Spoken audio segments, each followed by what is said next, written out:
Good morning, viewers. Thank you very much. Welcome to Punchline Africa, a television broadcasting all the way from the political command center in Mombasa, in the coastal city of Mombasa. Good morning, all of you across the continent of Africa. His Excellency, the President of Guinea-Bissau, is in the country for a 3-day visit to meet his counterpart, President Uhuru Kenyatta, and thereafter have other engagements in the city of Mombasa and other places where he will be visiting. Thank you very much, viewers, fellow Africans. All the time, with the time, by the time. Our Africa needs a rebirth. Good morning. This is Dr. David Matsanga from the coastal city of Mombasa, headquarters of Punchline Africa Political Command Center. Thank you very much. Good morning across to Nairobi, the general headquarters of Punchline Africa. There is none other than Miriam Ogutu, the chief anchor, chief editor, and our senior presenter. All those articles that you see coming out, all the good voices that come out. Good morning, Miriam. Back to you in the city. Test the microphone. Doc, a very good morning to you, and good morning to our viewers. Good afternoon, good evening, depending on where they're tuned in and watching us today. Thank you very much. Across the mountains of Kenya, Mount Kenya, is none other than Douglas Kirimi from Umeru. Good morning, Douglas.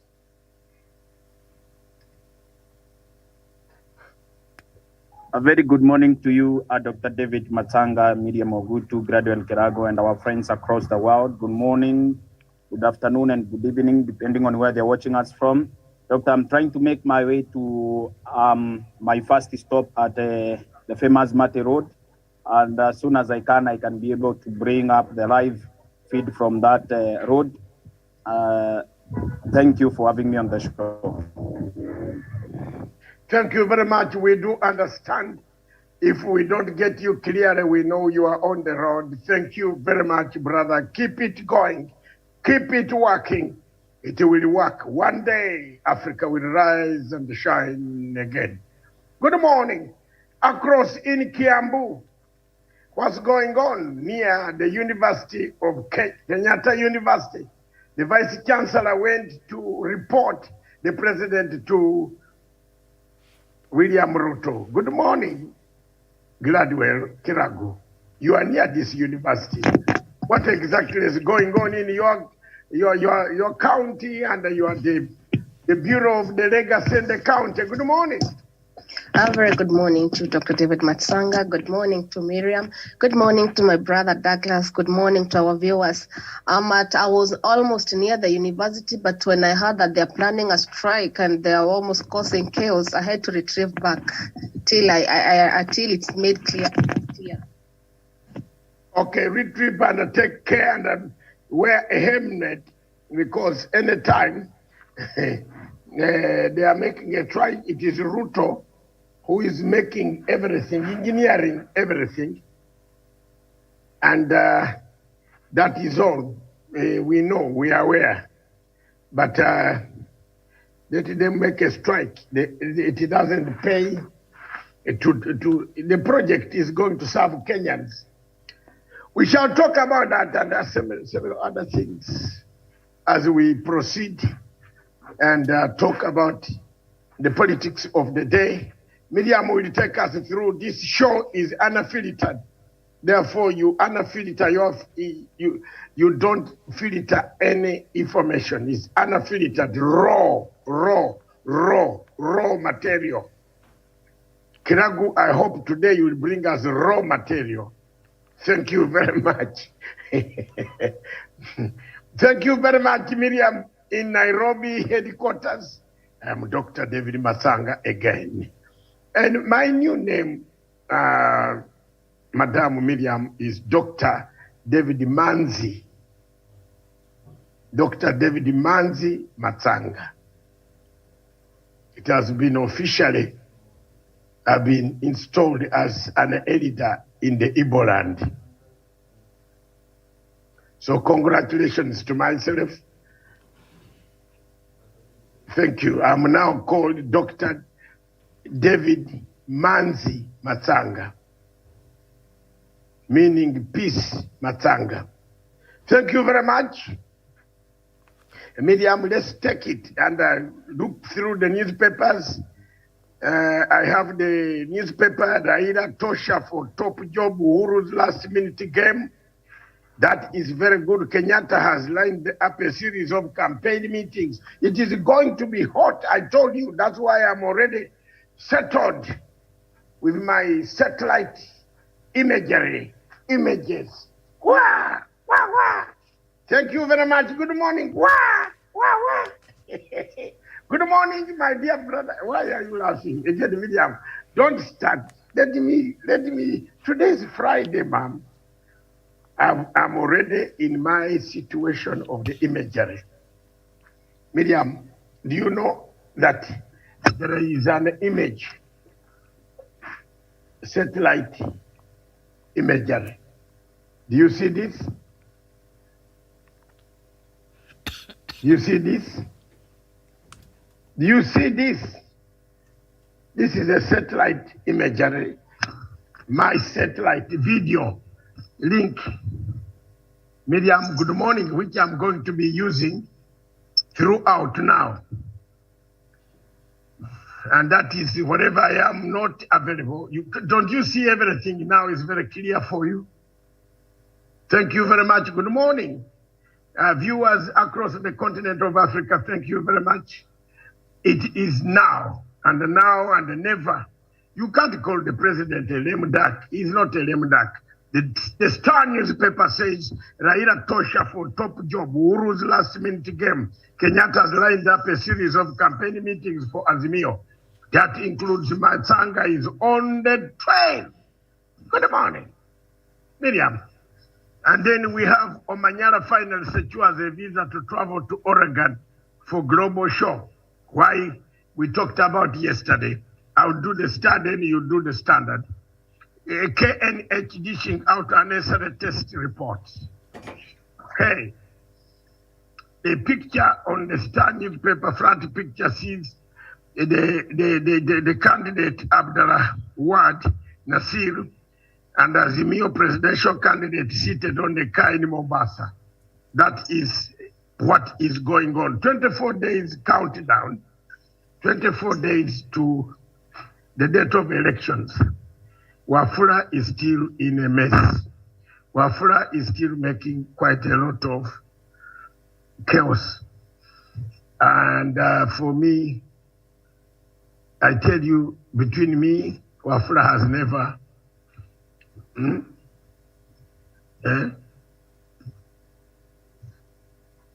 Wafula has never impressed me. Chibukati. So let's do it inside the Star. On page 4, the president starts a country-wide tour.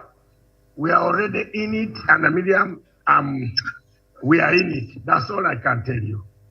So we shall be very busy, all of us, across the continent, dotted in some of these places. Our mobile units will be working.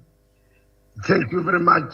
Good morning. I can see Javani Karanja joining us this morning. Good morning, Javani Karanja from Nanyuki. When you are online, then we can talk. So that's the Star Medium. You can bring us the Standard newspaper from you. Newspaper, the main headline, lame duck president. Uhuru Kenyatta is counting days to his exit, yet unlike his predecessor, the president, who is also the Azimio party chairman, has hit the campaign trail for his chosen successor, and is busy with statecraft, including making key appointments and overseeing government projects, signaling his desire not to fade away just yet. That story is on page 6. Politics saves Kenyans from fuel cost pain. That is on page 4. Medic, yes, I faked medical reports for Obado aid. That story is on page 3. Hope for Ukrainian grain, that is on page 38. And Kenya rates poorly on investment, that is on page 35. And then Omanyala's clash dash to the starting line, that is on page 2. Doc, that is what we have on the Standard this morning. I think you've done the Star and the Daily Nation, I believe. No, you can go ahead with the Daily Nation. I don't have it. Okay. So the Daily Nation, the main headline, battle for parliament, that is on page 4 and 5. Who's to blame for this mess? That is on Omanyala's late going to the US. That story is in the inside pages there. Page 3, 42 and 43. And then relief as Uhuru steps in to hold fuel price rise. That is on the back page. Loans issued against cars and livestock have surged. That is on the back page as well. And journey through Kenya inside Ruto's empire. That is starting tomorrow. I think the Saturday Nation, the Daily Nation shall be having a special pullout looking at DP Ruto's journey, what they're calling his empire, his political and economic I think empire. That's what they shall be looking at starting tomorrow. So, Doc, that is what we have on the front pages of the Daily Nation and the Standard, and of course the Star that you have already read to us. I'm not aware if you have the other papers from across the continent, and then we could look at them quickly. Okay, thank you very much. I think all of you have had. Let's begin with Kiragu. What have you picked out of the papers?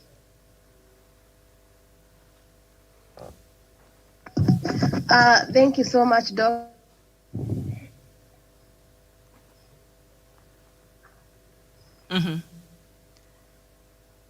Gladwell, what have you picked, or do I take us through, some of the headlines? But from what we've gone through from the Star that the Doc started with, what has captured your attention this morning? What news has captured your attention this morning?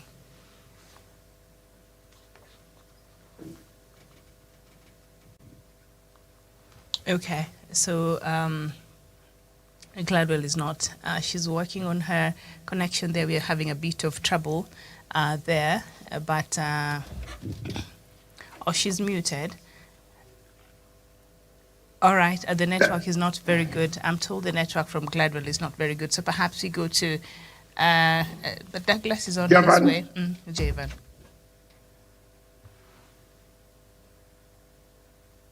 Javani Karanja, are you ready?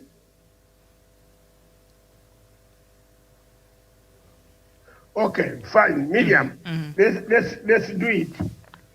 The headline of the Standard gives an impression that the president is a lame duck because he has prepared to support an incoming presidential candidate. That headline does not give you the truth of the story. President Uhuru Kenyatta is not a lame duck. President Uhuru Kenyatta has accomplished his mission. 24 days to go. He will accomplish and deliver the country through a democratic elections. All what the president has done as an individual is the president has got the right to belong to any political party. He is the chairman of Azimio la Umoja Kenya 1. So he has a right to belong to any of the political outfits that are there. So I don't see anything that stops the president from joining and supporting a person whom he knows will carry on his legacy. So that is exactly what I believe, what I think, and I don't have regrets for supporting the president. He's not a lame duck president. This headline is misleading. It takes us towards a situation. Why is he being called a lame duck? Because he has hit the campaign trade to support Raila Odinga. But he would not have been called a lame duck if he supported William Ruto. So you look at the journalists, even journalism in Kenya has gone to the dogs. You know, a headline of this nature would not have come. The president has got a mandate to make sure that the government functions until he hands over to a new president. But you are not going to sit there and watch things go wrong because you fear you will be called a lame duck or called names. I think some of these things, people are not correct, are not good people. Miriam, I tell you, we have come slowly from 4 years ago. We have been making very serious observations. And this is now the crank. The time is now. It has reached here where we have reached. Believe me or not, the situation, once it's not captured properly, people want kuvuruga, wavuruge inchi. So I see Ruto not as a friend of this country, but a man who wants to take power at all costs. If you can see the way he has gone to talk to the vice chancellor like a woman, that when you hear there is trouble in another man's house, you go and tell the wife or the man that I am here to help you. Forget about that guy. He's in government. He claims to be in government. At the handing over ceremony, he will be part of the government that is handing over the new government. Therefore, it is really sad, Miriam. That's what I think. All right. And of course, that story is on page 6 on the Standard newspaper. And just a bit of it before we have Douglas come in. He's letting me know that he's ready to speak with us. With about 3 weeks to go before he packs his bags, President Uhuru Kenyatta has set out to define his exit through a series of sunset acts that may outlive his presidency and underline the trajectory of the next administration. After what looked like a lull period in which he neither laid his cards bare nor moved out, the president is finally laying the speculation about the role he will play in succession politics at their prime. So basically, from my understanding of that headline, when you look at that, they have a question mark at the end. So it's not a statement, it is a question. A lame duck president, so it's a question that is posed, and they're coming here to explain. So for those who might have thought that President Uhuru Kenyatta has no influence and is just sitting there, he's pulling out now surprises that he never expected. Sorry, and that's why they're posing that question doc on the headline with a question mark at the end. It's not a statement, it is a question. So, and then they're explaining. So when you see the explanation here, they're saying, from what we see, this is somebody who is meticulous. This is somebody who is strategic. This is somebody who has been looking and sitting and know exactly what he's doing. So he might not be a lame duck as some might have perceived him to be, but we shall continue with this conversation. We are joined by Douglas Kirimi all the way from Meru County, and he will tell us exactly where he is situated this morning. Douglas? Douglas?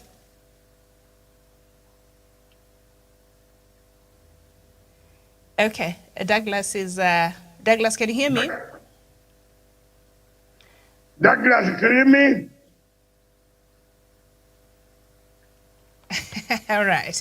As Douglas tries to find his footing there, I can see he is close to a major highway. He will let us know. Douglas, if you can hear me, good morning. A very good morning to you, Miriam Ogutu. I'm coming live to you from the Chiakarika Mitungu Meru Road.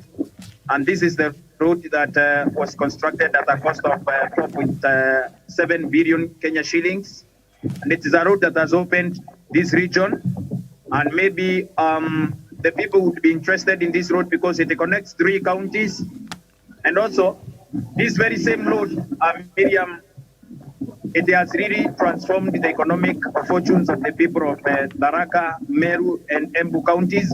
Because from Ena to Ishiara to Shiakariga, that's where President Kibaki left that road. But when President Uhuru Kenyatta took over, he brought this road from Shiakariga, Mitunguru, Gaito, that is Charia Market, to Meru town, and it is one of the economic giants that has really transformed the region. And also, we appreciate the transformation that it has also been able to bring. Rand has appreciated in this place. And also, infrastructure has also, people have put up private infrastructure, social amenities have also been increased around this place. And we also believe that with the time, this road is also going to open up this region. And as a resident of Meru County, I appreciate the benefit of this road. And we thank His Excellency President Uhuru Kenyatta for building this smart road that was also conceptualized for environmental solution in 1989. Over that years later, the President has been able to deliver this road, and we are very grateful. One of Douglas. is that it has got. The audio is not very good. It could be very windy. Could be one of the reasons why. But there's a lot of background noise that is absorbing the information that you're giving us. So I don't know if you're able to just stand very close to the camera so that we can hear you. Yeah, because it is showing the road. That is why there's wind.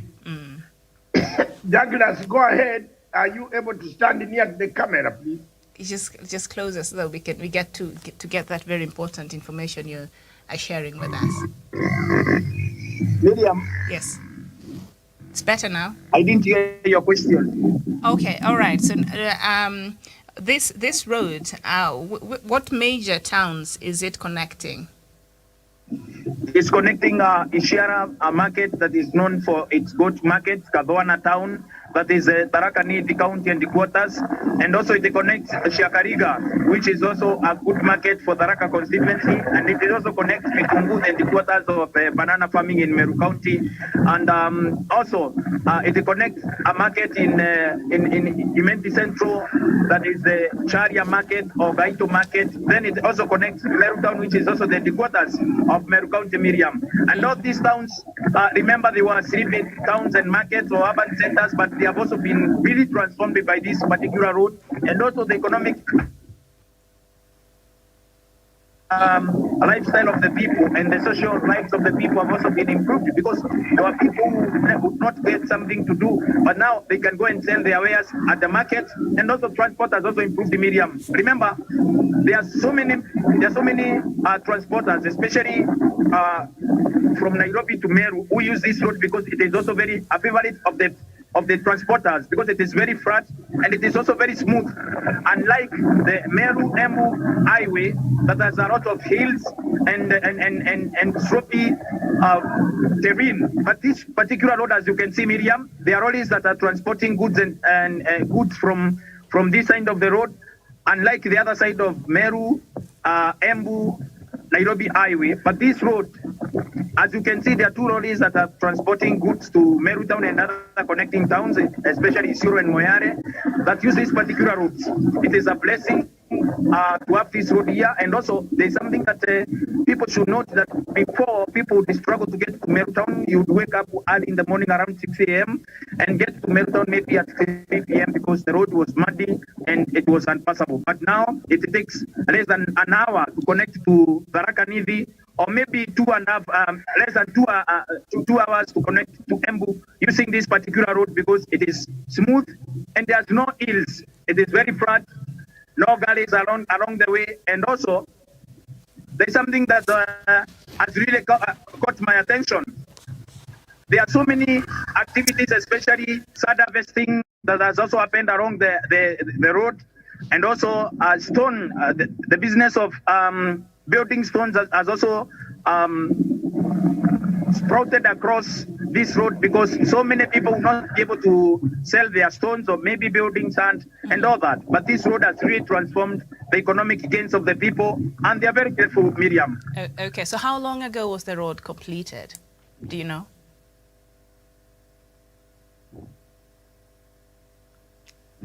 Pardon, Miriam? How long ago was the construction of that road completed? How long? Was the construction of the road completed? Miriam, it is a 103 kilometers stretch from Ena, Ishiara to Mitungu, from Mitungu to Charia Market to Meru Town. But in less than 2 years, the president has been able to deliver that road from Chiakariga to Meru Town, whereas before it has taken over 30 years before it could be delivered by successive governments since 1999 when the road was conceptualized by Parliament through a parliamentary resolution, Miriam. But the president was able to deliver this road at record time, and the people can now reap the benefit of the road, Miriam. It is no longer a campaign to, like the president promised in 2017, that the road will be delivered and nobody will come around and campaign using the same road, Miriam. Okay, thank you so much, and hopefully we can catch up when you're on your next stop. That was very important information there, and of course the infrastructure transformation under the Jubilee government has been massive. Thousands of kilometers have been concluded, and matter of fact, what the Jubilee government has done, it's more than what the successive governments did. And so the effects are being felt all over the major towns, the smaller towns, the rural areas. I think it's easier now for people to move, and when it's easier for people to move, that means a lot of things are able to happen. Businesses are able to sprout up, as Douglas has told us there. It's easier to get to the market, it's easier to get to the hospital, it's easier to just do things around. So it's very important when you have a proper connectivity. Jevan Karanja, I don't know if now you can hear us, or good morning. Yes, I can hear you loud and clear, Miriam. Yes. Good morning to our viewers. Good morning to Dr. David Matsanga and the rest of the panelists, and Douglas Kiremi and So, Kiragu. Yeah. All right. So just what the issue that Doc talked about, the headline on the Standard newspaper, and they're saying President is keen to influence Jubilee transition in twilight days of duty. I think President Uhuru Kenyatta is keen on having a person, and I think right now he's come out very outright to support Raila Odinga, and is saying this is the person he trusts, will continue with some of the things that he has started. Contrary to what his deputy is saying, a lot of times the DP has said a lot of things that President Uhuru Kenyatta has done, he will maybe not conclude, or he will reverse, or things like that. So President Uhuru Kenyatta obviously will not support that. And so would that be the reason why he's throwing his weight on Raila Odinga? And for those who thought he was a lame duck because of the he chose to assume silence in a lot of situations, and maybe people, misjudged that. Was he being strategic with his lack of taking actions when perhaps he was expected to? Yeah, thank you very much, Miriam. And if there's one politician in this country that all Kenyans admire for his charismatic approach and leadership, is President Uhuru Kenyatta. President Uhuru Kenyatta is the only politician in this country who will go into the books of records like a man who we cannot really understand, because he is very calculative and he is very strategic when it comes to political planning. Nobody anticipated the handshake. Nobody anticipated that we would have a BBI, and nobody anticipated that we would reach a point where President Uhuru Kenyatta would be supporting his political nemesis, former Prime Minister Raila Odinga. And the reason why you see even the Deputy President, William Ruto, getting confused, getting angry, is because he thought President Uhuru Kenyatta was a lame duck president. He thought this is a man that you can just push and have your way. But the more you push, the more you find that President Uhuru Kenyatta is one difficult, one very wise politician. If Miriam, for example, President Uhuru Kenyatta abided to the idea of William Ruto and started the pull and push, started following in the steps of William Ruto, of outsmarting each other, of throwing insult, throwing tantrums, this country would be in a wrecked state. But President Uhuru Kenyatta, through his wisdom, remained silent, did his job, and delivered to the people of Kenya. If President Uhuru Kenyatta followed the agri route of William Ruto, we could not be enjoying the mega project like what Douglas Kirimi is showing us today. We could not be enjoying the great project like the Chaka Market that I was showcasing the other day, because President Uhuru Kenyatta concentrated on service delivery rather than the politics of the day. And that is what distinguishes a leader from an angry politician who is just there for political relevance. On the issue of whether President Uhuru Kenyatta supporting Raila Amolo Odinga is beneficial to the country, one, Miriam, and it's very clear, even at the local politics, we have been electing members of parliament, for example, who go in the parliament and abandon the project that was started by the predecessors. That what makes, what the ripple effects of that is that we end up having uncompleted projects scattered all over the constituency, which are not meaningful to the people. If we want to have a country where we will enjoy the benefits of development, the benefits of continuity, is having leaders who will come in power and continue working on the foundation that has already been laid by leaders who are in office before them. And that is what President Uhuru Kenyatta is looking for. We don't want to have a leader who will come and abolish the CBC, abolish the universal health coverage, abolish all the projects that has started by President Uhuru Kenyatta and start new projects. That will not benefit Kenyans. We want continuity of this project so that we can have the maximum benefits from this project. Because at the end of the day, you're looking at service delivery. You're not looking for cheap political popularity, and that is what other leaders are looking for.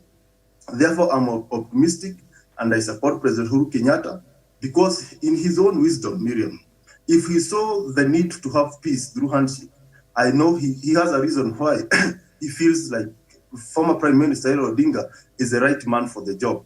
It's something that we cannot doubt, because we know when Raila Amolo Odinga was in opposition, the kind of reforms that he brought, the kind of stand he had, and he even brought Unga at 90 shillings. Therefore, this is a man who cares for the common Wanjiku, and it would be the right man for the job, and is the right man who can fit in the big shoes of President Uhuru Kenyatta politically. Okay, all right, thank you so much. Gladwell. Thank you so much, Miriam. And I'll start by saying I always say silence is gold. You know, most people thought that Uhuru Kenyatta betrayed Ruto because when we voted for the Uhuru Ruto, there was this slogan we were saying, Kumi za Uhuru, Kumi za Ruto, if you can remember, Miriam.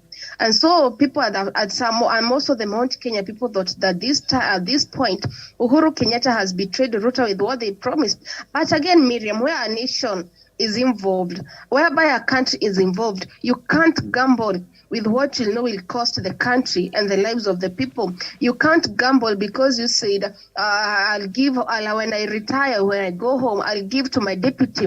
I'll give an example, Miriam. For instance, if you're married and maybe somebody is married and the marriage doesn't work out, there's always an option of walking out for the sake of peace. And I'm actually relating it to what Uhuru did.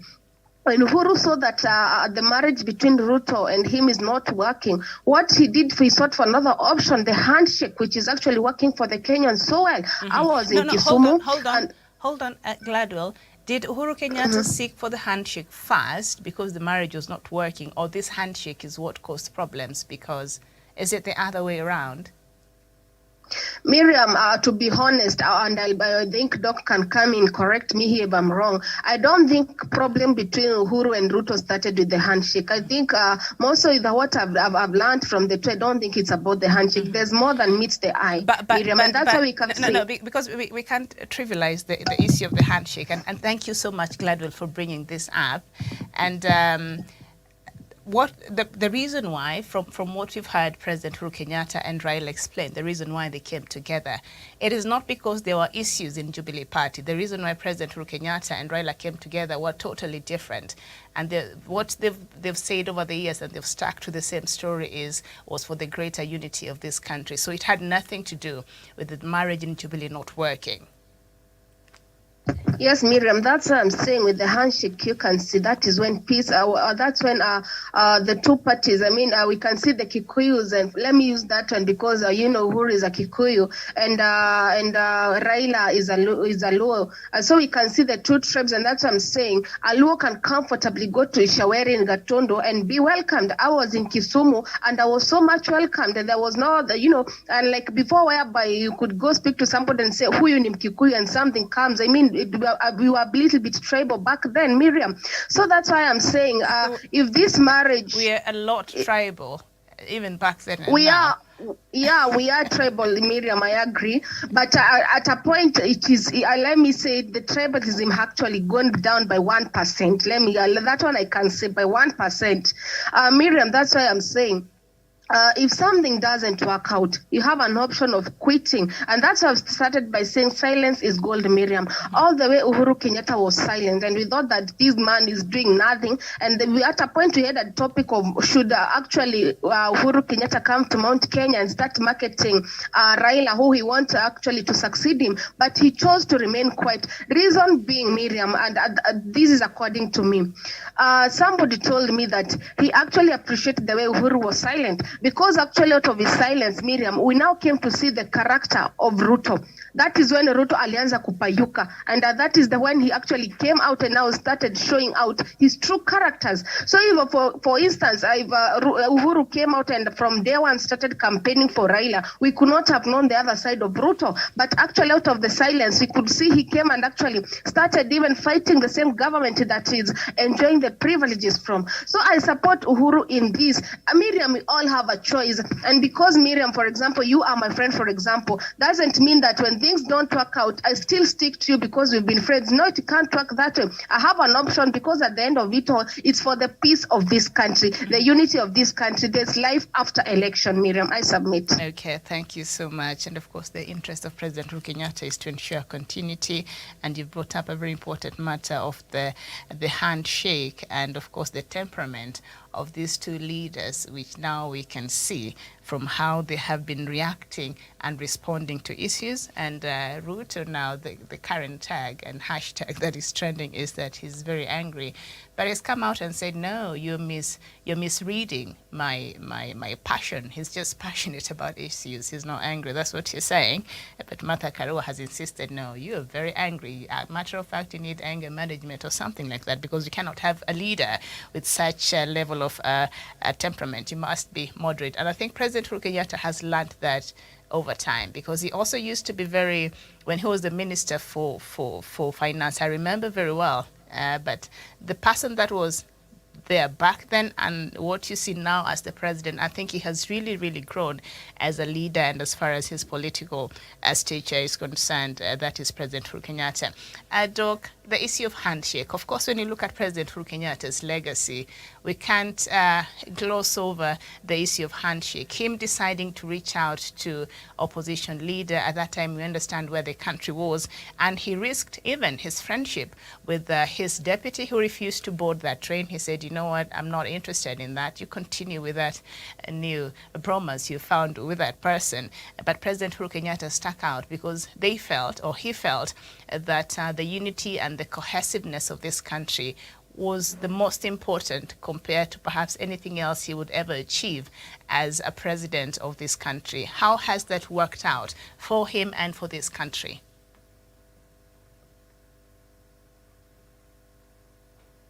Doc.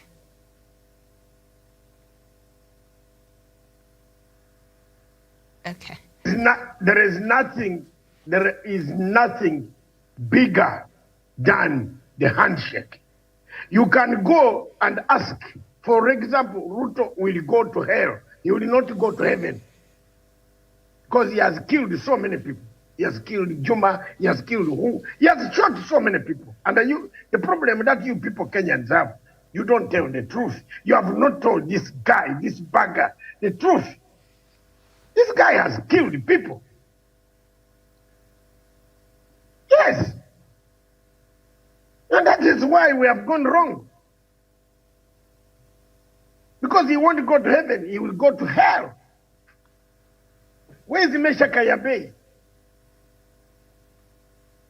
Where is he? This problem we self-inflicted ourselves. We should have told this bagger from time ago. Matsanga, I have been very clear.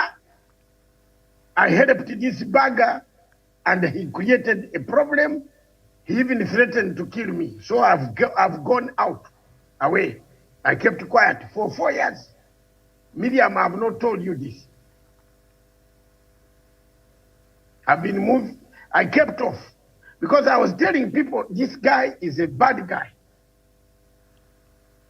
And he's a bad guy. You look at the picture that has just come now, where he has gone, he had put that vice chancellor. Is his man. And now he has gone, he's walking with the vice chancellor everywhere, showing sympathy. This is a man who is not supposed to, is a Captain Lugard. Look at their manifestos for Captain Lugard, man. You read the manifesto of Captain Lugard, the Company Act. It's exactly where I did. So this guy has killed people. And the problem is that you people, Kenyans, are not saying it. Even on a rally, some people are keeping quiet. Raila, who used to talk out, is not talking. So you're here. These are you see the fruits we are now harvesting. Karanja, am I wrong? You're right, Dr. David Matsanga. Gladwell, am I wrong? You are very right. Douglas, am I wrong? Douglas, am I wrong? The guy has been harassed, he has harassed everybody. Miriam, if you can look at the station, it is only us who talk about this guy. The rest of everybody. When he sees Matanga going to Citizen, he says, don't allow him to come. Yesterday, I was on TV 47 with Dennis Tumbi. Not Tumbi, Dennis Tumbi. You know what?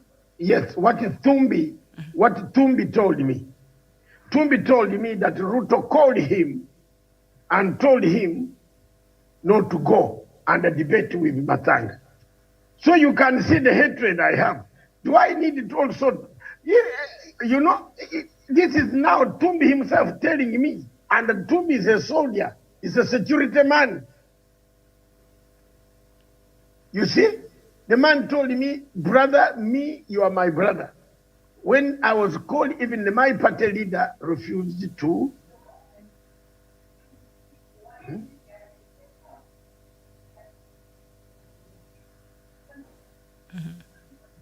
My party leader refused me to come to talk with, to share this platform with you. That is what the guy, that's why we took the picture. You saw the picture that we took yesterday, which is trending. We took it so that Ruto can see that, you know, I have learned a lot yesterday. You know, don't avoid some people. Kumbe, some people are friends. Now, for me, Miriam, I have no good words for that guy there who carries a disease which is not known. I'm sorry. Next week, I will release the good news of a disease. If he says he doesn't have it, let him go and do the test and give us. Tunafika hapo sasa. Sindio wewe unaingilia Kenyatta. Kenyatta has people. Kenyatta might not speak. But Matsanga is a friend of Kenyatta. What will you do? What? That Ruto, what you people? Nyenye mnachezea because you think Kenya is your country. You, let him, wacha tuende nje. Wacha tuende nje. Wacha tuende nje. Nyenye, wacha tuende nje. Nyenye. Next week, we need Ruto's health certificate before he ascends to power. Done by independent health experts. Senor, destroyer, come in, man, from Meru. From next week, we need the certificate. Because you cannot kill everybody's wife. Wewe kufa na hiyo kitu yako. Wewe. Unaingilia Uhuru, you touch us, we are friends. Uhuru might not speak, but we are also hurt by you insulting our president. So what can we do? Kuanzia Monday. And by the way, I want to take this opportunity to announce to you that Mr. Wachikoya is not attending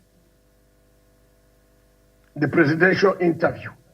In a telephone conversation yesterday, which he rang me from New York, he told me, "You are my man who gave me the job. The only job when I left the cemetery, digging the cemetery in Camden, I want you to announce to the world, Wachikoya's root party will not attend a stupid interview that will be slated sometime on 19th of." Thank you very much. And I'm not the spokesman. I don't smoke any marijuana. He told me to tell you, he values me. He values what I did for him to get him a job outside the cemetery, an African man digging graves. I removed him and stopped him from digging graves. So he told me, he called me, he gives me respect. I'm an editor. He told me he will not attend the interview. He cannot speak with Ruto, a killer, a man, a thief, a what? He told me so many things that I cannot tell you here. If it was only Raila, he can debate with Raila. And then with Raila, he said he cannot debate with an editor who has nurtured him. Sorry. You can see where we are heading. Good morning. The news. Yeah, but he's also an elder. I think he's over 60 years. But Raila is 70. He's an elder, older than us. He's a senior, but he's also an elder. Senior. Yeah. No. Miriam, let's get this clear. A category elder. No. Let's get, according to him. Yes. Anybody who is 1 year or 2 months ahead of you is an elder. Is senior. Is a senior elder. Yeah. So he has given respect. He said he will not debate. I've heard him, even in a lot of in his campaign, he appreciates and respects Raila. He just doesn't talk about him in ways he talks about other people. So okay. But for Kenyans and supporters who perhaps would have wanted for him to use this opportunity to actually sell his candidacy and talk about his issues. Miriam, let's close the subject. Yeah. He's not going to attend. They will lose out. Yes, let him lose out. We shall get the votes. Okay. But you know, there's a subject called political science. As you dig deep and read it, Miriam, in future time is going to give you time. You are a younger person, lady, read it. Don't you think you can utilize all the strategies? There are many who are called scientists. Like you can make an embryo work. A scientist, political scientist, can also make a plan to work. Isn't it, Kirimi? We are here. We are strategists. We are not just loafers. You think I'm a loafer? You ask me something tonight, and I can work it out and write a strategy for you. I'm a risk assessment scientist. I can work out a strategy. This is Matanga, you see. He's not going to come on the platform. Have your interview. Okay. Yes. All right. All right. Now, we now want to show Ruto that we also know what we are doing, because mnatishatisha Uhuru. You are threatening Uhuru now. No. Okay. And have you heard if what is his name? The deputy for Kenya Kwanza, Gachagua, if he will be showing up for the deputy presidency debate? Yeah, let him show up. I don't know what he wants. I don't know if he will show up, but have you? He can show up. What is he going to tell Martha Karua? I'd like to hear the debate, especially between those two. How can a room penny, the word is room penny proletariat of the degree of that one whose dental formula is disorganized. Let him go and repair the dental formula, then he comes on TV. Leo nawachoma. Doc, Miriam, I think when was it on Thursday? He was live on Wero TV in the evening. I don't know if you watched, and he was asked about him attending the interview. He said that he will attend because he knows what he's going to bring on the table, unlike Mother, who is not certain. So he said that he will actually attend the interview and he will be there very early, even before Mother. All right, yeah, so I need to stop my popcorns. I need to stop. I will switch off my TV. Doc, I will go get enough popcorns because I think it will be very entertaining. No, I better break it down. I could even break it. It will be very entertaining. I'm actually looking forward to that. I hope you put a reminder.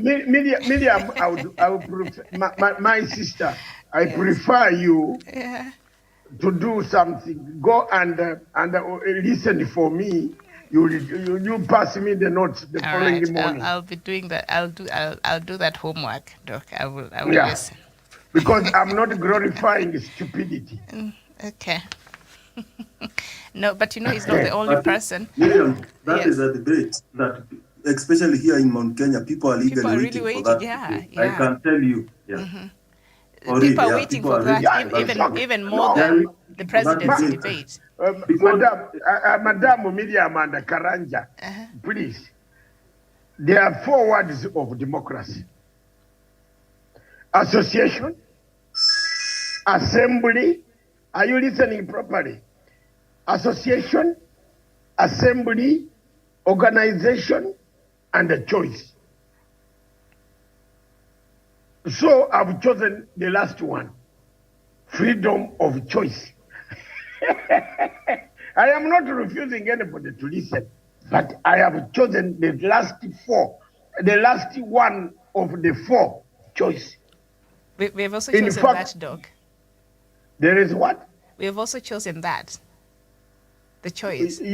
Yeah, now choice, yours is negative. Are those tenets of democracy, yeah?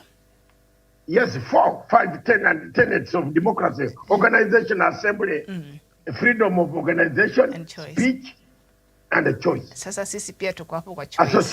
Association, yes. Organization, assembly, and a choice. We are with you on the choice part, Doc. So don't come to my choice. You have chosen. No, but we're choosing to watch. No, you want to listen to every Tom and Dick Hardy. That's not. It's not choice. Every Tom. I want to hear what Martha Karua will be saying and what Justina will be saying, and how they will be handling the issues to do with education, healthcare. And these are things that are important to me. I need to hear what they're saying about it. So Miriam, I just need enough snacks for the night. No, it is very good. If it was Martha Karua alone talking, I was going to run. That cannot be a debate. We need Gachagua in there. I think it will be exciting. I'm looking forward. Are you buying your electricity units? I don't pay units. I have the old meter. Yeah, I had forgotten you are a pete bourgeois. So you a bourgeois. I am not that. But anyway, Doc, I'd like us to look at this new analysis before we jump into the week that was and look at other issues that stood out for us. And then remind me towards the end of the show, we come back to the issue of handshake, because I've seen another handshake happen in Ivory Coast with the former president and the current president I think the current president has learned he can't continue leading a divided country, so he's reached out to the former president, and they're trying to come together. So we'll look at that, the Kenyan handshake, and perhaps maybe it's a model that other countries are choosing to experiment with for a better cohesive country. So we shall look at that later on as we conclude. But there's this story on the Daily Nation, the main headline, and analysis by Coalition reveals that Azimio leads the pack with about 567 candidates for the National Assembly. So Azimio has fielded a lot of candidates in this different, for the National Assembly it has 567, and Kenya Kwanza has about 366, and Azimio has 68 candidates for governor compared to Kenya Kwanza's 57. And also leads with 100 to 68 for women representatives. So with Azimio assembling or fielding all these candidates, of course, with all affiliates parties, will this work against them, or how will this work out for them compared to the number of people that they're fielding in these different capacities, Javan? Yeah, thank you very much. And it's a bit interesting. And I'm happy that Azimio, a party that maybe I identify myself with, has filled so many candidates, because that means that they are gambling with these positions, so that they are making, is where we say they are making double bets, that we have an affiliate party, those who form the Azimio, competing in the same position. Therefore, they are weighing that if a Jubilee candidate will not get it, maybe another Kenya candidate will get it. That is a very good strategy for any politician.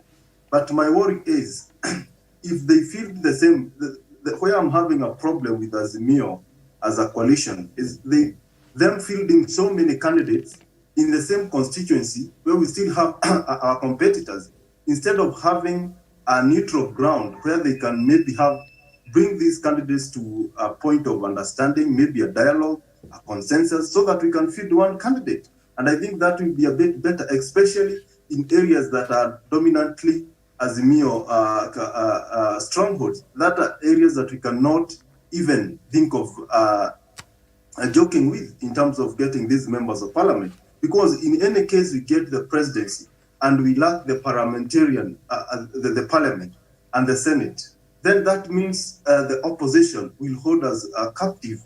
And that is not the scenario that we want. We don't want a similar scenario with what we had in 2007. Therefore, it's the baggage goes to the Azimio candidates and the Azimio leadership to ensure that we win the presidency and we win the majority in the parliament. It will be so unfortunate having a president in Azimio, but having a parliament that is controlled by Kenya Kwanza. That means the president will don't deliver on anything. Therefore, I think a lot needs to be done. And because we still have time, if they can have a consensus in some of these contentious areas, then it will be better for the bigger picture of the Azimio and having a smooth and swift control of the government by the Azimio presidential candidate, and that is Raila Amolo Odinga. I think it's good to have many candidates, but it's also strategic to have candidates who are strong and who can deliver on these positions. Thank you. And thank you so much, Javan. And while consensus sounds good, I think they've even both tried that, the different coalitions, but don't you think it's a bit too late for that? We already have the first batch of the ballot papers already printed in the country, and today, the 15th, was the last day, except for the presidential ballot papers that are, another batch. The printing, today was the deadline, according to the IEBC, but they keep flip-flopping on this position, but they said today is the last day, so maybe consensus may not work right now because the names have already been included on the ballots right now, especially the ones that already have been printed. Yeah, but there's something that Dr. David Matsanga says, that the bigger picture is to deliver the presidency, and we can now go on and get these members of parliament, because it's not hard getting the parliamentarians to support a bill that is sponsored by the government. I think that is something that we can do. If at this point, at this juncture, is to deliver the presidency, that for real, the Azimio is doing a right job.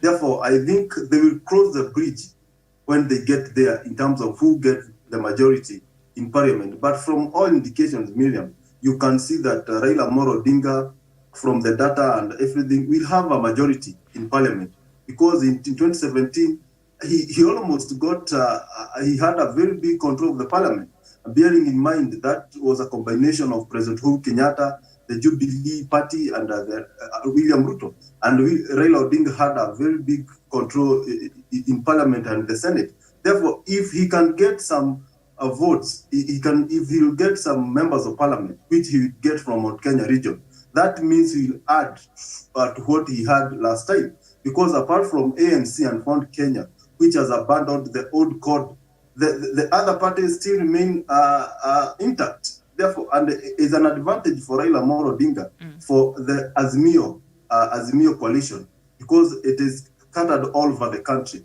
meaning Raila Amolo Odinga will get members of parliament and senators across the country, including here in Mount Kenya region. I think he'll have a majority, but it's a very competitive nature, bearing in mind that in Rift Valley, that is where we have the majority of members of parliament because of its vast nature of land. Rift Valley, where William Ruto comes from, it was they got a big number of constituencies compared to other regions. But all said and done, it's a safe landing for Raila Amolo Odinga. Okay, we can assume that to State House, for right now. All right, thank you so much.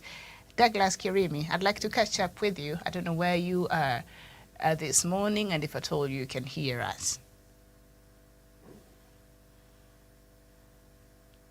Douglas? Okay, so he's on the road. So once he's able to talk to us, I'll go to Gladwell before I go back to Doc. Gladwell, on the same issue of the numbers which have been filled, and Azimio seems to have much, will this work against them having more numbers in Parliament? Actually, I think Javan read my mind, because, okay, I'm not saying that having the numbers is a bad thing, but at the same time, those numbers are too many, Miriam, because, and there's a constituency, let me for once appreciate Juja, where I come from, because, for example, in Azimio, we are only having one candidate, that is for the MP. We are having the famous Alois, the brother to Moses Kuria. He's only competing with he's the only person, and actually he's in Jubilee. Then the rest actually are in UDA, whereby you're finding that UDA, for example, MPs, they're competing 6 against them, 9 amongst themselves. Whatever in other counties, we have the same scenario in Azimio team. What I would say is I wish they teamed up, support one person, because at the end of it all, Miriam, as Karanja has said, if the president if, for example, Raila gets the presidency seat, of which he will, that means he also needs the team that will back him up, because Miriam, for example, if we act.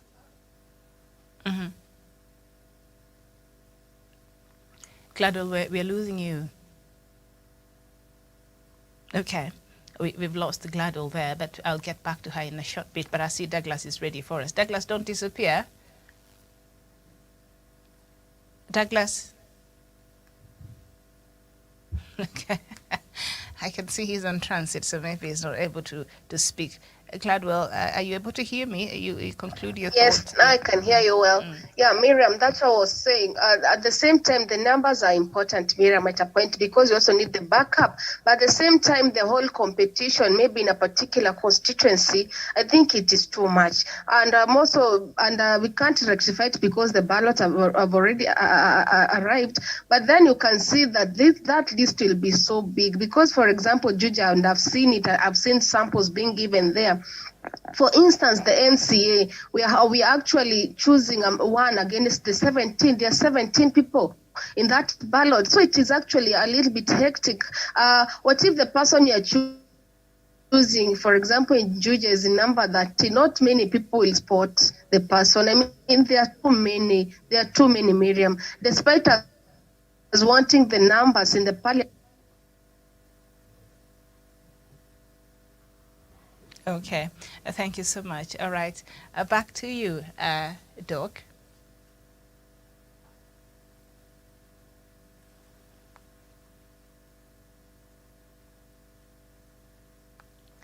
Doc, if you can hear me.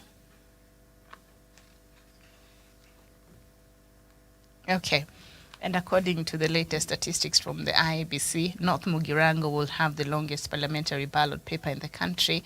The position has attracted 16 candidates who are battling to unseat Mr. Joash Nyamoko, who is defending his seat on a UDA ticket. Kajiado North, Mvita and Gatundu North constituencies have attracted 16 candidates each. UDA's Kandara MP Alice Wahome is facing stiff competition as 14 candidates eye her seat. And constituencies that have attracted 15 candidates include Nyaribari, Masaba, Bomachoge, Chache, Bomachoge, Borabu, Bobasi, and West Mugirango. Other constituencies that will have long parliamentary ballot papers are Laikipia West, Igembe South, Igembe Central, Kasarani, Dagoretti South, Tongaren, and Isiolo South, which have attracted 14 candidates each. It's interesting when you look at, say, what you would consider the stronghold of, say, RAILA in Luo Nyanza or William Ruto in Rift Valley. You find that we don't have that number of candidates, a lot of them vying there. So what does this say? And when you hear these areas that have attracted a huge number of, contenders, what does that say? Javan. Yeah, thank you very much, Miriam. This shows that when you look at the area that are dominantly strongholds of Raila Amolo Odinga and William Ruto, the number of members of parliament who are competing for these seats is small compared to other, especially what we call the swing counties. This is because the party politics. Because in these areas it is believed when you get the ODM ticket, when you get the UDA ticket, it almost automatically translates to your victory. And I think that is why we find more people being reluctant to fight for this position because of this party politics and the party dominance in this region.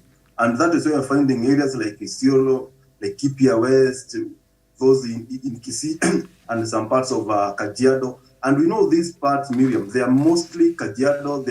These are swing counties. They can go in either side. Looking for, if we go back to 2017 statistics, we saw that they almost got half-half. There's Uhuru Kenyatta and Raila Odinga in this region. This shows that people in this region, people are not much concerned with the party. They are much concerned with the individual. That is why we find more candidates giving in for these positions, because they think maybe they can be lucky. Because if you sell your manifesto well, if you can convince these people that you are the right candidate, then the party politics will not affect your sale all through to the parliament. I think that is some of the reasons why we find in these contentious and these swing counties, we have more candidates, because either way, this seat can go in either side. Even an independent candidate can have a chance of going all the way to parliament. But I think, Miriam, in this election, we might end up having more independent candidates, having more people being elected with small parties. I have been on the ground and have seen Kenyans, they have started opening their eyes. Even people who are in UDA, who are in Azimio, when they go out there, they are trying to tell people, vote for the right person, vote for a right person without the consideration of the party, where they come from, without consideration of who they support as a president. And I think this is something that have really opened our people's eyes, and they can make a right decision on the ballot. Because most of the problems and poor leadership that we have in this country has been brought by party politics. Because party politics, to some extent, Miriam, in this country, the individual parties, they are owned by certain people. If they don't want you, they will lock you out. That denies the people of this constituency a chance to vote democratically.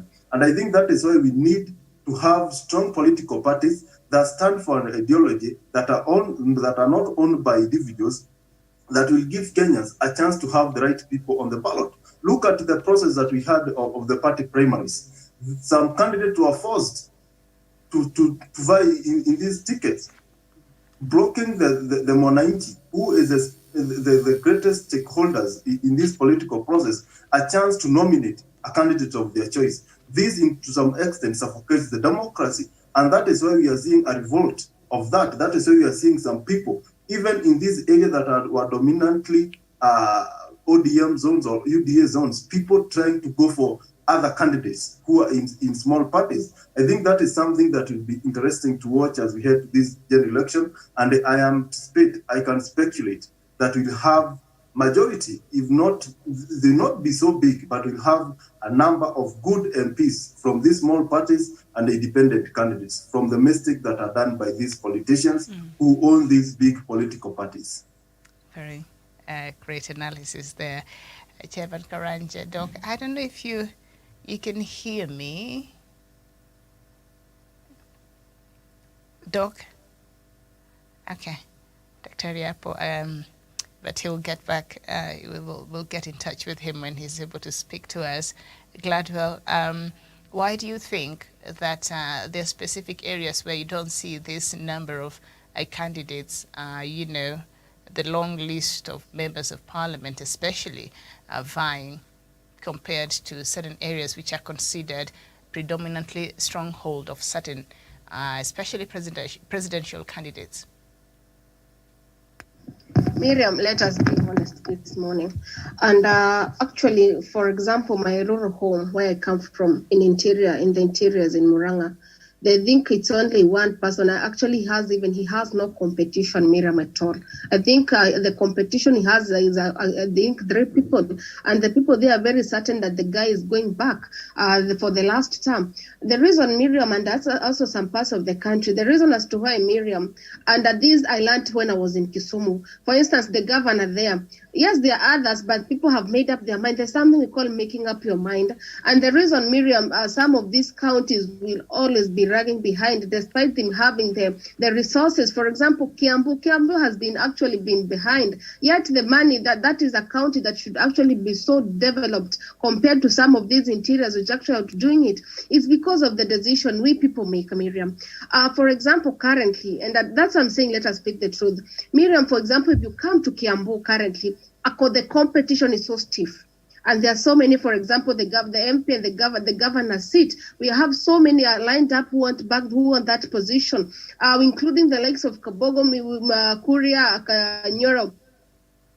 But now, when people are going to vote, they're not going to vote for the individual. They are voting because of the person, the political party he is in. For example, Miriam, Juja Farm, that is my home. But Miriam, Juja Farm, you can't go and shout Azimio. Or maybe there's a person I know, he went to independent because the people told him there, we will give you the seat under one condition, you're not in Azimio. So you can see the mentality, and I call it stupid mentality that the people have. And that is more so in Mount Kenya, Miriam. That one, I won't lie, because these people have been brainwashed. That's why you're finding that in these interior areas, they have made up their mind that we want this person to come serve us for the last period, because they have seen what the person has done, despite the political position he is in. For example, where my grandparents are, that is my paternal home in Muranga, they're actually voting for Azimio team, and that person was in Jubilee. And he said, no, now you people I'm coming back, I'm asking for the last time. And the people said yes. And that's why he has no competition, because the people are wise and they have seen what this person and what are the step that he has taken them from, compared to wherever the person they were, compared to where they were. So I wish that is the mentality the Kenyans embrace, that it's not about the political party, it's about the person. And then you just look at one person and say, this person can actually remove us from step 1 to step 3 or to step 4, but the people are lacking that knowledge, medium. That's why you're finding that in particular counties, there are so many people. For example, Kiambu, there are so many people, and actually Kiambu is becoming a hotbed of insults. Day in, day out, insults are being thrown here in Kiambu, but at the end of it all, we are forgetting it's only one person. What if we people of Kiambu come together and say, for example, let us give Nyoro the last term, because actually he took over Waitito. Let us give him the last term and we see what he can do. I wish we did embrace that, Miriam. Okay. All right. Thank you so much. And just to bring to our attention, Kibaki's elder sister died on Wednesday. Her name was Esther Waitherero, and the elder sister of former President Moi Kibaki. And she died at the age of 115. She lived a full life, plus a lot of bonus on top of that. So may her soul rest in peace, and our condolences to the larger Kibaki family. I think every now and then she's popped out in the news. But yeah, so that is that. I don't know, Jevan, it appeared you wanted to say something on what Gladwell was the situation she was painting for us about the actual things on the ground there in some parts of Mount Kenya region. Would you have something else you'd like to add to that before we move on to another matter, even as we wait for Douglas to get to his destination and Doc to join us back? Yeah, thank you, Miriam. It is very interesting even to note what my sister is saying. But I'm quite worried which part of country is this, where you cannot have your voice because you simply support an Azimio candidate, or because you want to vie in Azimio, you cannot be given a chance. I think that is being primitive, because in this country we have a freedom of association, you have the freedom to associate with any political party of your choice, and you have the right to go to the people and seek the mandate from them. I think that is the only thing that gives us, as a country, a better space when it comes to the democratic space in the African continent. I think that is so unfortunate, and I think people of these regions need to understand that politics is not amenity. Politics is not a physical competition. It's a competition of ideas and ideologies. And that is too bad for a country, especially in the 21st century, when we are working progressively to ensure we empower and we bring more components of democracy in our country. That is not a good thing. But I have heard also Gladwell saying that we talk of maybe a consensus where we can agree, and he is giving an example of Kiambu, where maybe people of Kiambu can agree to support Nyoro for maybe 5 years and so on. I think, especially us from this region of Mount Kenya, we are not used to this kind of consensus. I think that is a way of life. I think that is why all these people are giving in for this competition, because if we had that kind of a way, Miriam, that is a way that we could have exhausted and saved ourselves from all these insults that we have and we have seen, especially in Kiambu County. But because we don't have that in our way of doing things, I think let's embrace the competition that we have and let the people decide. But the problem is our people are not yet matured politically to make the right decision. That one I can tell for sure, because they will go for a politician because he is in a specific or he is in a particular political party without looking at what he stands for. And I have listened to one Sakaja, although with all his dramas, and he in the campaign trail was telling the people, don't elect me because I'm in UDA, elect me for what I stand for. I think that is what all politicians should be saying, because if you are elected in UDA and you fail to perform, the people from your constituency will not go for UDA offices to claim that you are underperforming. They will come to your office. I think that is something that people need to understand. If a member of parliament fails to deliver, it's not the party that has failed. It is him as a person who has failed to deliver. Thank you. All right. Thank you so much. So on page 13 on the Daily Nation, Deputy President William Ruto has responded to claims that he is an angry man, saying he is incensed by the killing of the Big Four agenda and the current high cost of living. Dr. Ruto said Kenyans are not happy either because their country is on the wrong path. We are angry and hungry because of the high cost of living and soaring fuel prices, said the DP. This is even after President Uhuru Kenyatta handed Kenyans a reprieve from another fuel price increase yesterday by authorizing 16.67 Kenya shillings a billion subsidy to retain the current prices. The DP said the anger against the high cost of living will drive Kenyans to vote for a fresh, visionary and responsible government on the August of 9th. And you have to stop and think about who is the person that is speaking, who is the Deputy President of the Republic of Kenya, standing in the car that perhaps Kenyans are fueling, living in a house that Kenyans are maintaining and taking care of, and still receiving his monthly income as the Deputy President of the Republic of Kenya. But he's saying, he's angry because Kenyans don't have food to eat, and because the life has become very difficult for a lot of Kenyans, and because this handshake has killed the Big Four agenda, and that perhaps could have saved parts of the problems that we are experiencing in this country. So DP, I know he, in several occasions, he has turned certain things, like when he was told to stop Tanga-Tangaing, they turned out into a movement and it became a Tanga-Tanga movement, and then others, and they coined that to work for them. But on this one, his explanation as to why he's been perceived as being angry, or the outburst that we've seen play out in different platforms when he's attending these rallies, is it his explanation here? Is it justifiable? Will this, the coining of this angry term, work for him this time? Doc, I see you back. Explaining what? When you have stolen things, then you explain what? What is going on? Is the one who stole the money, which you should have, is the one who went to London, to Uganda, imported maize. Did Uhuru go to import maize? Who brought the green maize, which is still in the cereal board? Who? In Kisumu, there's green maize. It cannot be given to human, even fish cannot eat it in the Lake Victoria. Fish eat the maize? Yeah, I don't know. What animal can you give to eat the maize? I don't know, Miriam. Cows, I think. Yeah. So even that maize cannot be eaten by the cows. So, look, the story of the DP is like the story of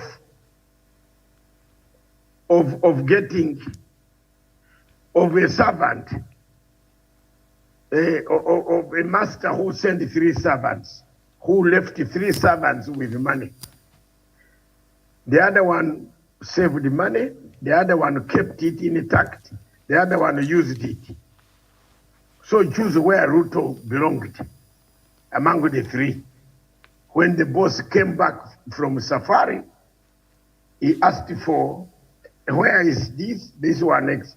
Ruto explained everything, the 3. So he's the 4th servant. You can't even know what he wants. Miriam, you are blaming these costs, the costs of living, the cost of changing, the cost of, it is not only here. In Mozambique, I've just got a call from Mozambique now. People want to throw out the government of Nyusi. They want to throw it out. This is a country that has been very stable. A revolutionary party country that Frelimo has been winning. People are fed up. They want to come to the streets. This thing is everywhere. The only difference here is this, Miriam. In Europe, you can't feel because there is sausage and everything is filled in the windows. Even if you don't have money and you walk on this, you know there are people in London who just wake up, go in a bus, like me, who if I'd been in London, they would give me what they call free pass. Free pass for elderly. So unasimama hapo basi nasimama, actually it sees you, if you are an elder with a stick, it stops. The bus tries to stop. So it starts at what age? 60? Why? The elderly benefits. No, I'm just asking.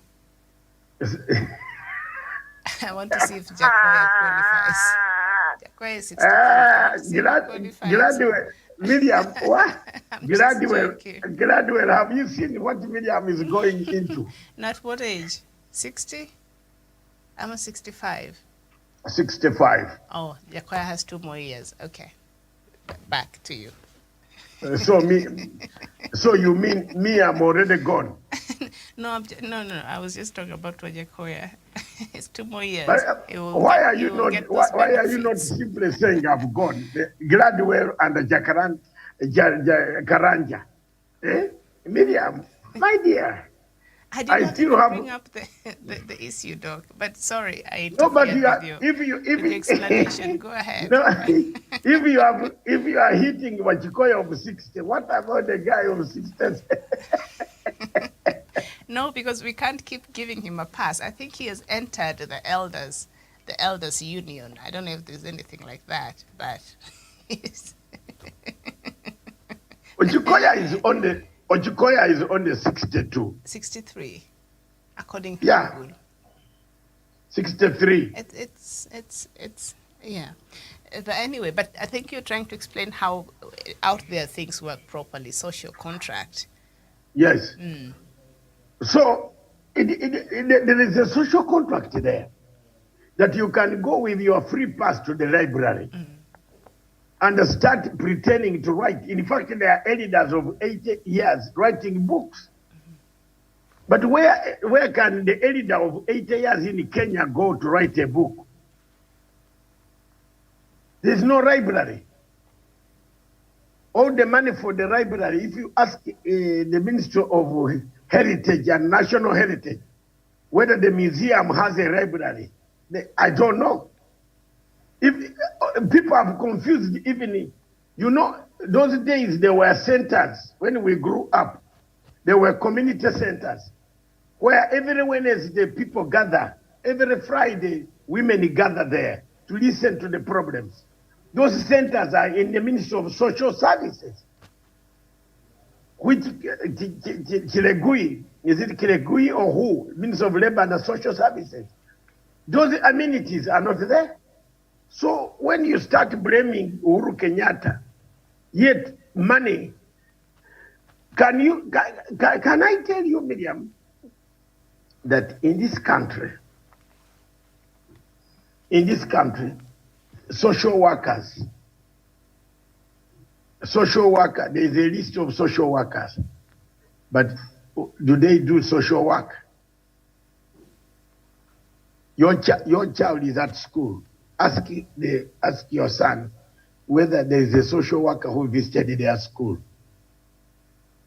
But at the end of the month, if you go and stand at the school, you will see a woman appearing that, I am a social worker for this school.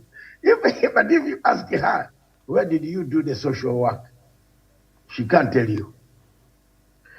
We would not be looking for people to teach people how to wash their hands.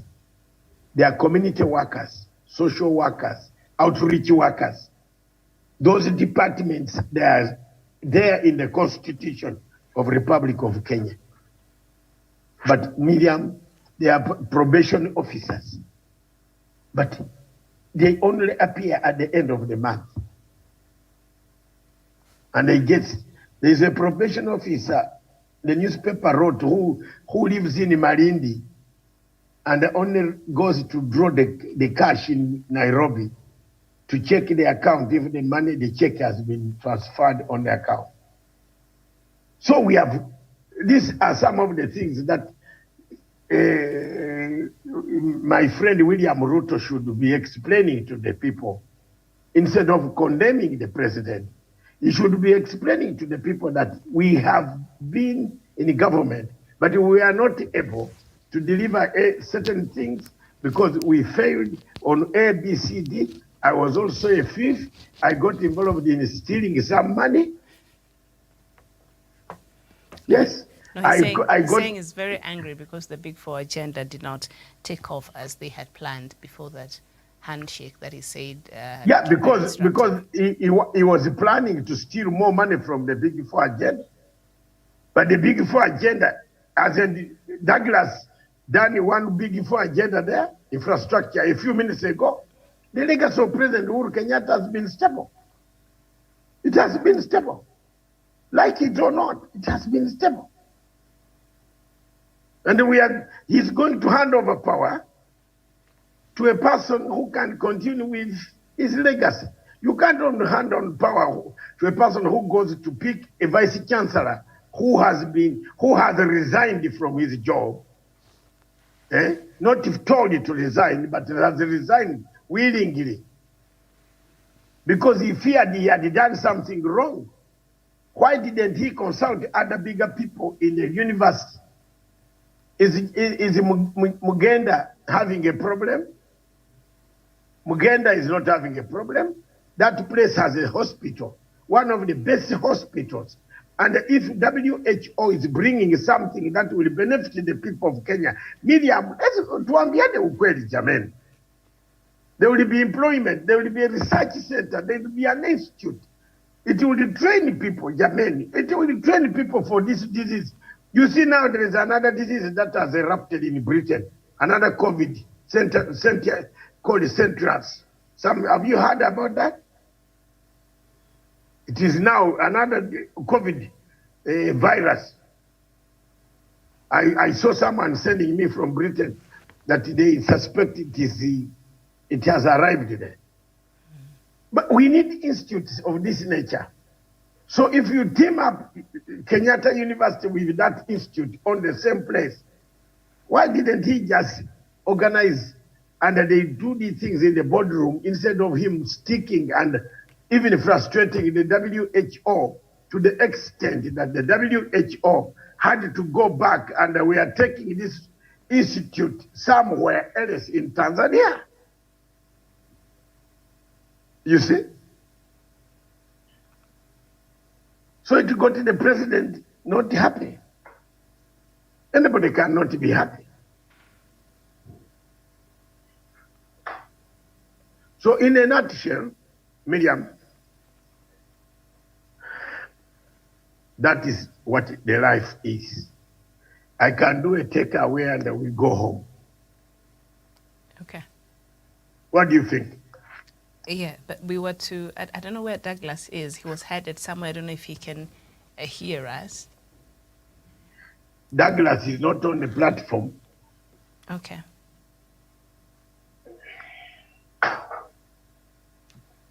All right. So what do you think? Any parting shot from Gladwell? Maybe. Yes, Doc. Yes, and Gladwell, as you give your parting shot, perhaps what stood out for you this week? Let me make my parting shot with what you've just brought, we are discussing and what Doc was giving. And I want to give an example of, for example, what Linus Kaikai said. The mistake that the deputy president is making is to allow himself to be drawn into the space where his temperamental is tested. For example, when he asked who are to address me, yet he's the one running campaign saying it's about hustlers, then it becomes a point of analysis because it suggests hierarchy and class. And that's why Miriam, as you've asked, he says crying for that people are dying here hungry. You know, sometimes we all say action speaks louder than words. I wish when he was saying so, he was in Sugoi and said, I saw the government was corrupt. And hence I actually left the house that was being given. I left all the privileges and I'm actually at home in Sugoi. That's why I'm coming asking you for the votes. But you can't come here saying that we are crying yet in the same government. What did you do? What did you do being a deputy president? How many have you helped? And I'm bringing back the case of Congestina. For those pictures to be surfaced around, actually, Congestina, well, that was when he had a picture session with the wife, that is Rachel, and those people have done nothing. So they sometimes lead by an example. He should be leading by an example. When he says that Kenyans are crying, what has he done? He's doing nothing. He's just yapping, showing how the government is bad. The same government he is actually in, the same government that the government is still giving him security. He's guarded, Miriam. The people he wants us to fight will be guarded by so many soldiers. The people who are asked who then is calling as hustlers, when they are coming to listen to what he's saying, they're coming by foot. They're not even getting paid. So when he says that they are crying, the crowd that is listening to him, how many people they are getting food from them? How many packets of unga is he giving out? He's just standing and he just drove off because he has given his speech. So can he stop this manipulation? And I'm saying, Kenyans, can you be wise? Can you stop being brainwashed? And again, I say, wajinga ni sisi, but luckily I'm not, because my vote is not for him. I submit, Miriam. Very well. Okay. Javan, what stood out for you this week, even as you give your last sentiments there? Yeah, thank you, Miriam, for the topic and the show. First of all and foremost, this issue of William Ruto saying that he is angry because Kenyans has no food, because Kenyans are not happy with the economy. I want to ask the deputy president, you have been the deputy president. What have you done to contain the situation? What have you done to ensure that these Kenyans have food? What have you done to the people of Elgeyo Marakwet? who wanted the fact that he's a man who has anger management issues, he's a man who cannot manage his temperament, is a man who can do anything to get his way. The reason why he is angry today, Miriam, is not about the issue of the economy. It said that even in 1992, he was angry. He was an angry man. In 1997, he was an angry man. In 2007, he was an angry man. Does he want to tell us that all this period he has been angry because Kenyans were sleeping hungry? No, he had his own reason for him to be angry for all this time. This is a problem that he has. He needs to admit and go and visit a psychologist for counseling and to see how he can manage his anger issues. On the issue of the whole week, I think the issue that stood out for me is the issue of the Sri Lanka and how the people broke into the presidential palace and started behaving as if they have gotten to heaven. But Miriam, this shows that the problem of economic hardship, the problem of economic setbacks is not a unique problem with Kenyan people. It's something that cuts across the universe. We have seen it in US, we have seen it in UK, where people are complaining that the governments of the day are not doing much to contain the hard economic times. Therefore, people of Kenya should understand that the problem is not President Uhuru Kenyatta. The problem is a global phenomenon, and that is why every leader is working hard to ensure that he protects his people from these hard times and ensure that they walk through these hard times and they come out the other side victorious. Thank you. All right, thank you so much. And we've seen Sri Lankans just made their president flee the country because the hard times are all over the place. But Doc, perhaps even after that audio leak of Deputy President saying he almost slapped the president, and the president came out and said, you know, he was ready to go back to his village for the sake of not shedding any more blood in this country, and Ruto was not happy about that. And then I think, Javan, you brought up the issue of what we saw in 2017, as much as I think was called then that, refused to, in 2007. And Ruto was very much on the fore, fighting on behalf of ODM, right? He was one of the vocal people. He was leading the pack as far as disputing those elections were concerned and refusing to accept, of course, what the Electoral Commission then was saying. And now to see here this leaked audio saying that he was almost, slapping the president, who had already given up and said, if you've lost, you've lost, and that's it. But he was not willing to take that. So I don't know. Are we reading too much into this, Javan, maybe perhaps, before Doc gives us the takeaway?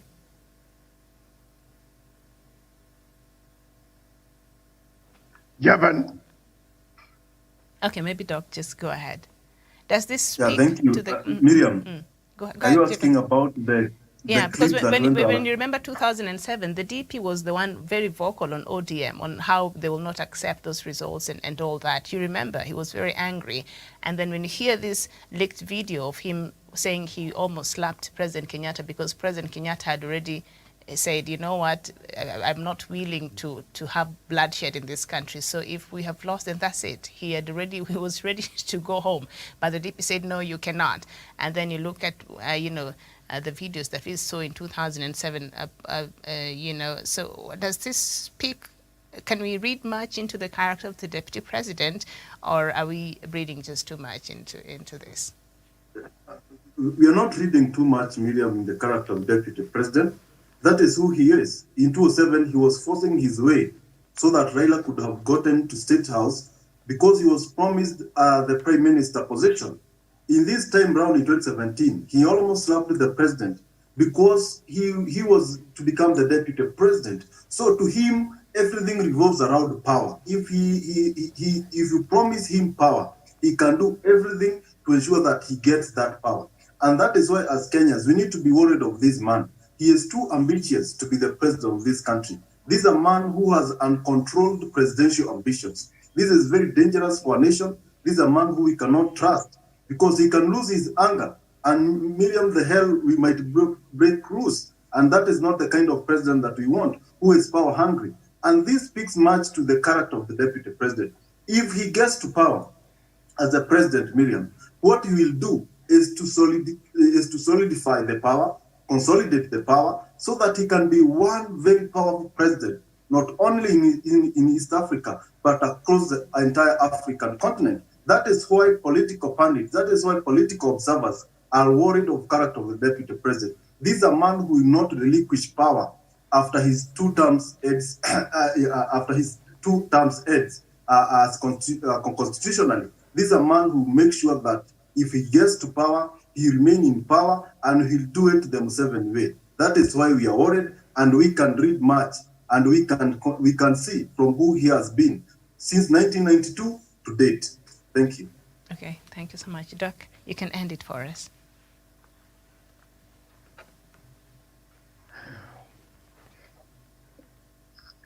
Thank you.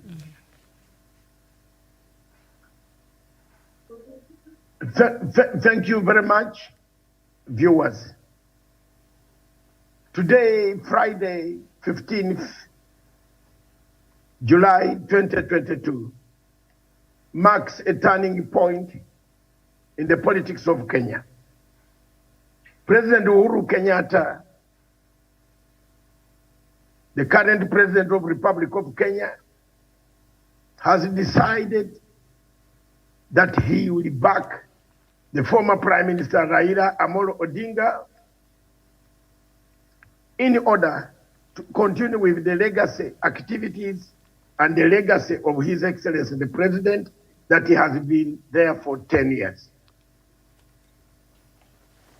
The worst mistake of Africa is not to continue with what we have already paid for, not to continue with the work that has already been done by the previous president. Part of the problem of Africa is every president who comes to power starts afresh, as if the money that was paid in the other government was not their money.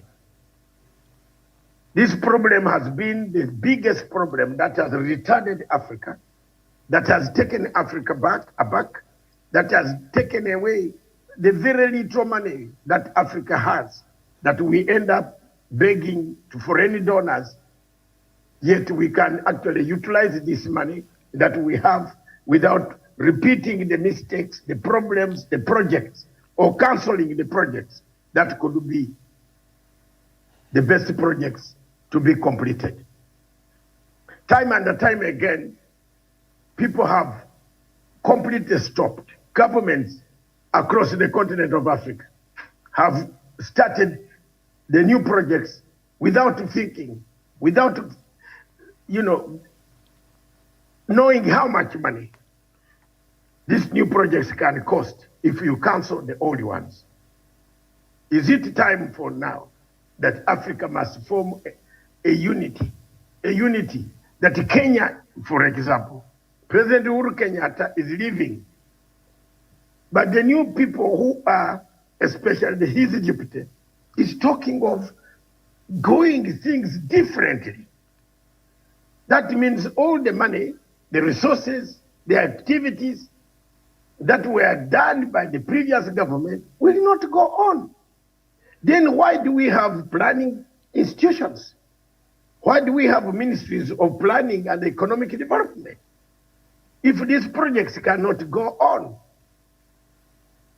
Then we should look at our faults. Our faults are many. A government in the United Kingdom can change the policy, but it doesn't cancel the project.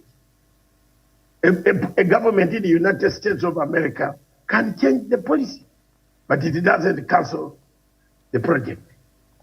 They can change to recall the soldiers to come back from Afghanistan, but they don't close completely not working with Afghanistan.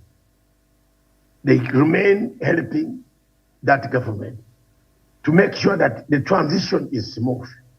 What President Uhuru Kenyatta is saying is there is need for a smooth transition in Kenya.